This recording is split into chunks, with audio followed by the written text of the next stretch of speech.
Nós estamos trabalhando com o PI2, que trata das brincadeiras e da socialização das crianças, né? Envolvendo várias disciplinas, como vocês já sabem, como nós já falamos em vídeos anteriores. Então agora, você já pensou no seu tema, você já está organizando a sua prática docente a partir desses referenciais teóricos, e eu vou dar um exemplo, né, sobre como que nós podemos organizar um projeto, uma prática, a partir de uma obra literária. E o exemplo que eu vou dar é uma obra literária que se chama A Floresta e o Estrangeiro. Nesta obra, escrita com poemas do poeta Alberto Martins e com desenhos inspirados nos guaches do Lazar Segal, é um livro muito bonito, que é possível explorar muito bem as imagens com as crianças, né, fora o texto literário, mas a história retrata a chegada de um estrangeiro, de uma pessoa a um determinado lugar e que se depara com situações do cotidiano, né? E essas situações são muito estranhas a ele. E aí, esse é um momento importante da história e como é que você pode trabalhar a socialização das crianças, na medida em que, quando nós chegamos em um lugar, qualquer que seja, não precisa, a gente sempre se sente um estrangeiro, né? É nesse sentido de eu não pertenço àquele lugar. Então, o que essa história possibilita?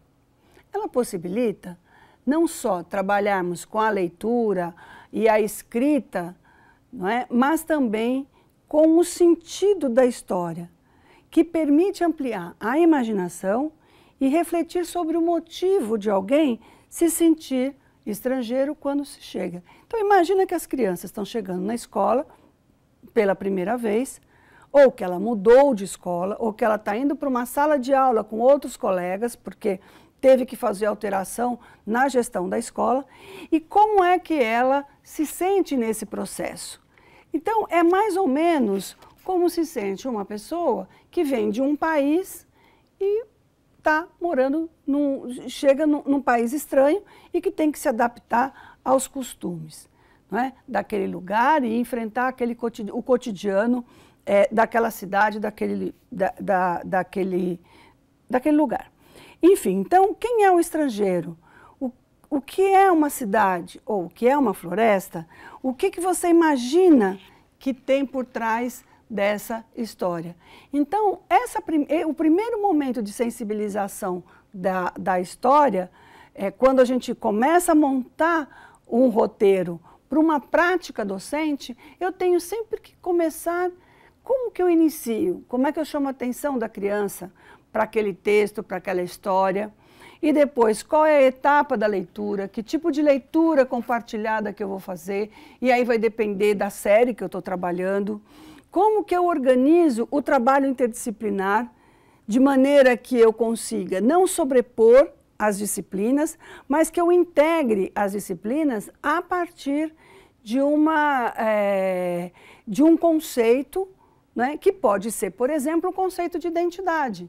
Se eu tenho o conceito de cidade e o conceito de identidade, como é que eu trabalho com esses dois a partir, então, da disciplina de geografia, de língua portuguesa, de artes, não é? Então, como é que eu exploro, por exemplo, os desenhos que estão presentes na história, nessa história que a gente indicou para ser uma referência de um exemplo concreto, né? Então, que aspectos históricos que tem nesse lugar? Então, qual é o produto final? Então, a gente tem sempre que a gente imagina um projeto interdisciplinar, uma atividade concreta, nós temos que entender como uma sequência de atividades que tenha começo, meio e fim e que ela vai terminar com um produto. Essa é a lógica. E quando nós chegamos no final, que tipo de produto que nós temos?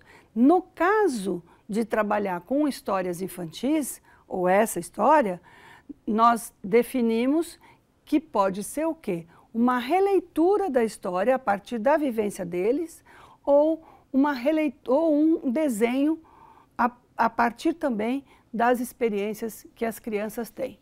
Tudo isso está associado ao qual é o tipo, o que eu quero, onde eu quero chegar e qual é a idade que eu estou trabalhando. Então, nesse exemplo concreto, né, é para ajudar vocês a concretizarem o trabalho de PI que vocês têm que fazer, não é? Cujo tema é brincadeiras e socialização, e esse tema, com essa história, propicia a socialização e o conceito de alteridade e o conceito de cidade que está proposto na história. Então, eu espero que vocês tenham entendido e tenham uma boa prática docente e bons estudos daqui para frente para concluir esse seu trabalho.